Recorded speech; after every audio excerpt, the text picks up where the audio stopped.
Now let's move on to some exciting news. The Disney continues to do magical and wonderful things, man, with its Disney Plus service. It just surpassed 100 million subscribers. It took Netflix 6 years to get to 100 million subscribers. Disney did it in 16 months. 16! I mean, the 1 and the 6. The 1 with the 6. I like 16 months. Of course, the pandemic boosted a lot of their numbers, but still, 16 months. Disney estimated that it will take them until 2024 to get between 60 and 90 million subscribers. Well, they blew that thing way out of the park. Like, that thing is way out of the park. They completely demolished that thing. So they came back to the table and they said, we got to re-estimate this because we're growing much faster than we anticipated to grow. So they now estimate that they will reach between 240 to 260 million subscribers by 2024, which means that they will surpass Netflix, which currently has 203 million subscribers right now.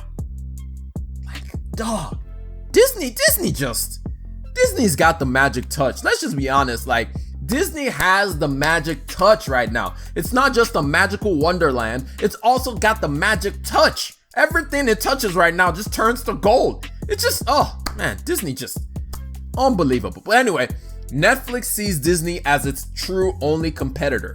CEO Reed Hastings said in an interview in September, "If you asked us a year ago, what are the odds that Disney Plus is going to get to 60 million subscribers in its first year? I would be like 0. I mean, how can that happen? It's been super impressive execution," end quote. So even Netflix understands, like, if there's one person that can knock us off the top, because Netflix is the king right now when it comes to all things streaming, it would be Disney. And that's partly because of the IPs, which shows like the Mandalorian, WandaVision, we're soon gonna have Captain America and Hawkeye, the show that they're coming there, or the Silver Soldier, whatever, that show that's coming out soon.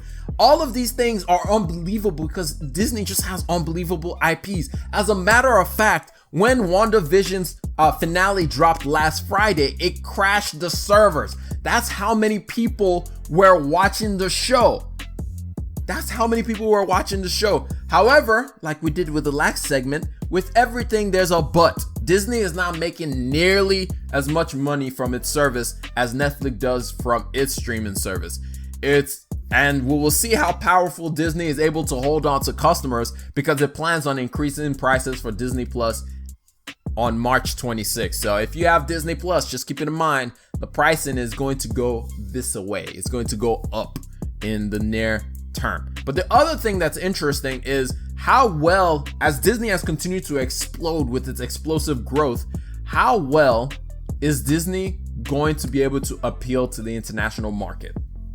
Because I talked about this before. One of the things that makes Netflix special is the fact that Netflix is able to draw an international crowd, is able to make movies that feed into international crowds, and even then, it's able to bring those movies and those shows into the United States, and people always want something interesting so they can feel cultured and all that good stuff. And so my thing is, Disney is more primarily in the United States. Like, a lot of its shows are United States focused. Maybe I don't know about the shows that it has outside of the United States, but for me, I just don't see Disney doesn't have that same international appeal that, well, maybe not, because Disney movies are always popular all over the world. So maybe that will work for Disney, but I don't know. But it just feels like Netflix has that homegrown international movies on its platforms where it takes and brings in international films to its platform. So we'll see how Disney continues to grow, because much like Netflix, there's going to be a cap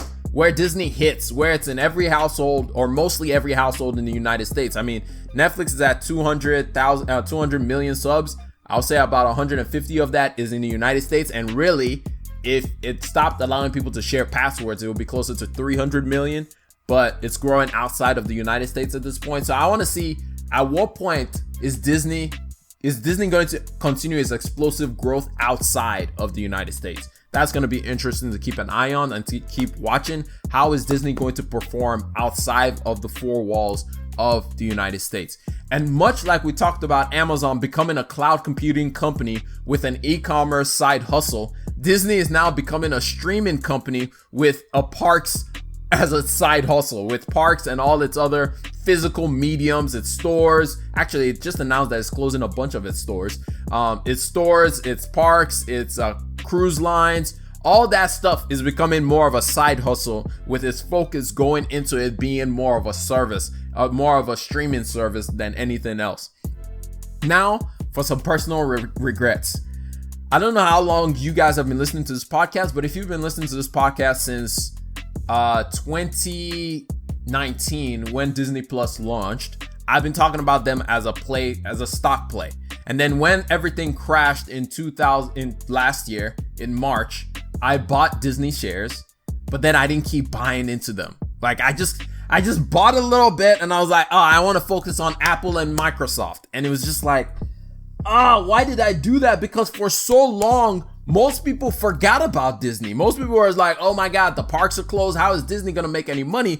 And my argument was like, Disney Plus is going to be good. Because if you had watched the Mandalorian, the first season of Mandalorian, you would have understood that, oh, Disney's got something. And plus, if you loved Marvel, if you loved any of the Disney movies, Pixar movies, any of that stuff, you are going to love Disney. And plus, I also understood that Disney owns ESPN, Disney owns Hulu, and so I was like, man, Disney's got a lot, but I just didn't invest in the company.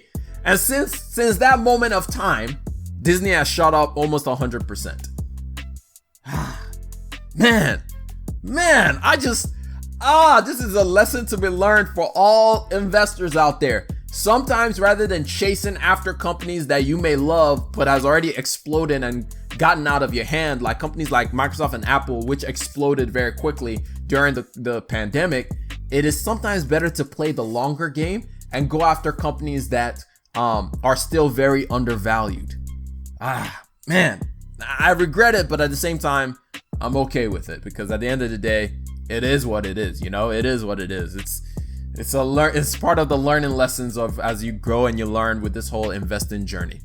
I hope you enjoyed that little snippet of the Rambling Mind podcast. If you want more of the Rambling Mind podcast, or if you want to listen to the whole episode that you just heard, go check it out on any podcast listening platform, whether that be Anchor, Spotify, Google Podcast, Apple Podcast, Breaker, Stitcher. I could go on and on, but you guys already know which podcast you love to use to listen to. So go check it out. Link down in the description as well. I'm gonna catch y'all later. Peace.